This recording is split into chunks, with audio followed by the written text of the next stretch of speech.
الحمد لله والصلاة والسلام على رسول الأمين المقعد بموجب تحكيمنا لقيفه ورجوعه منهم عندنا بموجب التحكيم من الحضرين فيما حدث من عيالهم تحكيمهم مطلق لقيفه والجلال.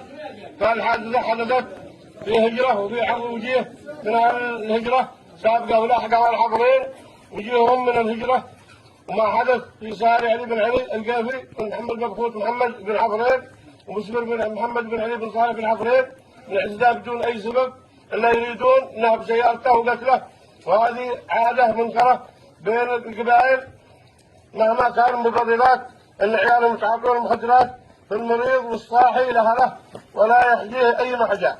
فالذي نحكم به بأحكام العيب الشاهرة وهو المحدش مربوع بدية الحشم وهو 1,500,000 ريال يمني لدية الحشم يقوم حكمها 66 مليون ريال يطيح الثلث للمحتكم والقائم بالوفاء والصافي 44 مليون ناقص سلم به خلال شهر 22 مليون حر و22 مليون الباقية سلم بعد شهرين يصيح منها التصفية وهو الربع.